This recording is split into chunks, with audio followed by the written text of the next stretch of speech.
Bonjour à tous et bienvenue en ce jour, en ce mardi 25 mars 2025 sur le sommaire, le podcast de l'actualité de l'information à travers le monde sur Patrick Info News.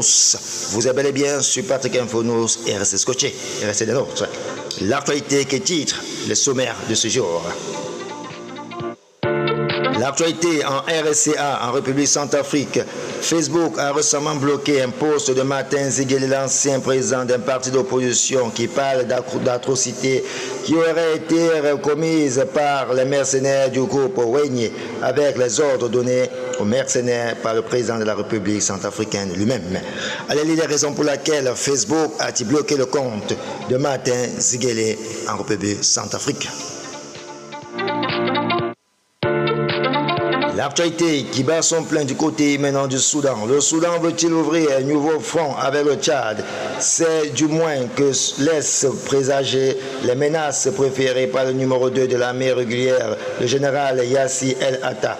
Alors que le conflit entre l'armée soudanaise et les paramilitaires du FSR s'enlise, le numéro 2 de l'armée soudanaise menace de bombarder les aéroports de N'Djamena et d'Amdjaras. Et pour cause, il accuse le voisin de permettre aux paramilitaires d'utiliser ces deux infrastructures pour mener les attaques contre les forces régulières. Allez lire dans le détail sur Patrick Info News et les raisons pour lesquelles le Soudan menace-t-il le Tchad de bombarder le Tchad.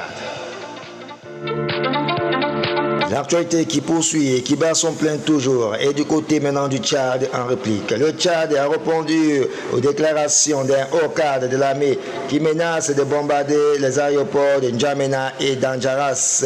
Khartoum accuse le régime tchadien de soutenir les paramilitaires du FSR, alors que le conflit entre l'armée soudanaise et les paramilitaires du FSR s'enlise, le numéro 1 de l'armée soudanaise menace de bombarder les aéroports de N'Djamena et d'Amdjaras. Et pour cause, il accuse son voisin de permettre aux paramilitaires d'utiliser ces infrastructures.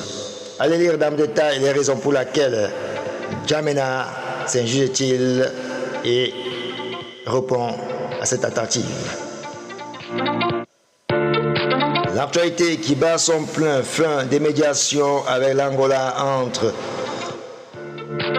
Kigali et Kinshasa. Après plus de 2 ans d'efforts, l'Angola a annoncé la fin de sa médiation entre la République démocratique du Congo et le Rwanda, soulignant des échecs récents et une volonté de se concentrer sur ses priorités continentales. Le 24 mars, le